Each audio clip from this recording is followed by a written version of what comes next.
Oof, episode hit me right in the feels, I must say. So, the town of Vale is preparing for other kingdoms and schools and whatnot to come visit, and we meet quite a few colorful characters along the way. And we also learn that the White Fang is a sort of terrorist group that is running around stealing dust from various dust shops and corporations, mainly Wise's family's company. Um, and yeah, that's like the villain we saw early on in the series. I think he's the leader of the White Fang, of the faunesses of the White Fang. You know, those like characters that have like animal features and whatnot. And we actually do meet a faunus in this one as well, a monkey of sorts. Well, he's a dude with a tail and has a very monkey-like personality. And he's played by Michael Jones. You know, Michael, Rage Quit guy. Yeah, okay, look, I like the voice work in this, though it becomes... I especially like, because they got Barbara in this, Lindsay in this. I think they actually got Jen Taylor from, Cortana from Halo. But I like it when they use, like, I guess one of their guys from something else. Like, Michael is on, like, the Let's Play, everything, really, the podcast and whatnot. So when I ever hear one of the, like, Jack, Jeff, Ryan, Gavin, Ray, or whoever in this or something, or even Red versus Blue, it's kind of distracting in a way, but whatever. Um, he fits the character because the character's just an asshole. Anyways, apparently he's a bit of a stowaway on a ship that arrived, and our heroes give chase.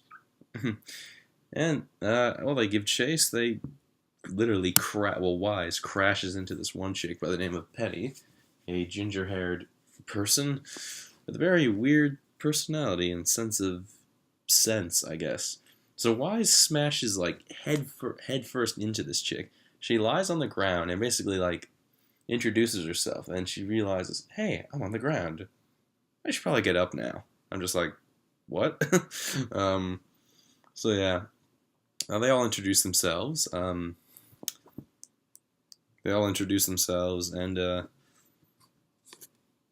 what is it? I don't know. Oh yeah, throughout the entire episode, every time Wise mentions the White Fang, Blake gets kind of defensive about them, which leads into something unique along the way. So they part ways with this person named Penny, and Ruby says, "Goodbye, friend," to which Penny pops right in front of them, is like, "What did you call me, Ruby? Friend? I'm your friend?" Yeah. And, oh yeah, I forgot to mention, while this monkey voiced by Michael was escaping, he's a bit of slow motion. He, gives winks at, Blake, so, foreshadowing, I guess. Anyways, oh yeah, there's also this great joke, I might add. Penny says she's partaking in the fighting tournament. Of course, Wise is like, really? And then Blake makes a funny joke. Says the chick wearing the skirt. It says the chick wearing a dress. It's like, yes, is a battle skirt. To which we get a great moment between Ruby and Wise. They're like, because Ruby also wears a battle skirt, and then she just pops right next to her, is like, this is a battle skirt. Then they high five. Just nice little moments like that.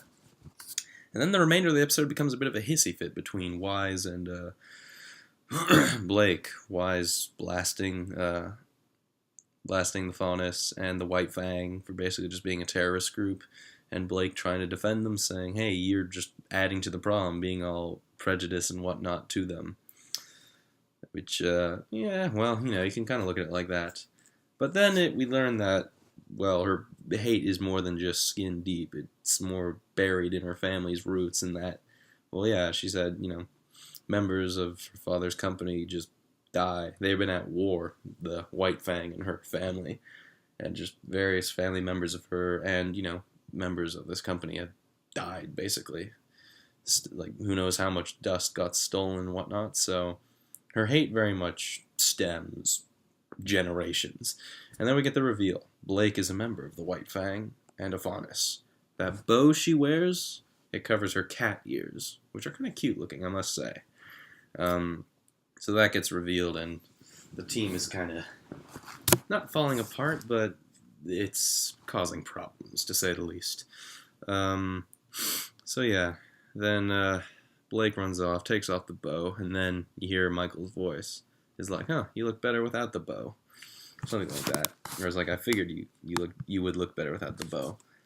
And then we cut to next day, where it just shows, Yang, Ruby, Wise looking for Blake, and then meanwhile Blake and the monkey guy, Michael guy, they're having tea in some cafe, so having coffee in some cafe. So yeah, and that's how it ends. Very kind of bleak note, but it's good with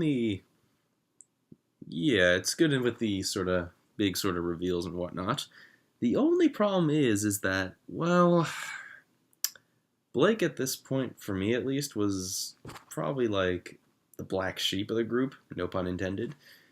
There was nothing really about her that kind of was like, oh yeah, she's great, she's a big in-depth character. This was like the big in-depth character moment, but there was never an episode that really like focused on her. I mean, we get some great moments early on, but not much to say like, yeah, she's the most fleshed out of the group. I think the most fleshed out of the group, I don't know, Ruby and Wise, they're pretty fleshed out. Yang's pretty fleshed out as well. But Blake, she was fleshed out, but not to the extent of the other three. So that's my problem with this, in that, that's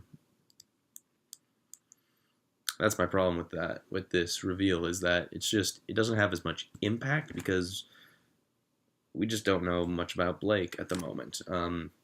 Now, this could lead to something, which I'm hoping it does, and, hopefully she comes back with the team, and they can, hopefully, her white fang connections don't cause problems. I mean, that's what I'm hoping, at least. But they gotta kind of hurry, because, they're in the tournament, and, they don't want their friend missing. Who knows doing what. But that's it, just it, really. I will say, it was nice to be out of the school, seeing sort of like it's in like this little city they're in, which was nice. The only thing I just kind of noticed now is that the characters don't have shadows. I don't know, it's just a little distracting at times. It's like they're walking, I'm like, where's their shadows? I don't know. Also, running seems a little weird at times. But that's just animation stuff, especially with a style like this. What else? That's all I have to say, so what do you guys think of this episode? I don't know, it's not my favorite episode, but I think episode 8 is still my favorite episode as of now. But this one's good in the character level. I just wish Blake had a little more development and other stuff leading up to it, but that's just it. So, see you later.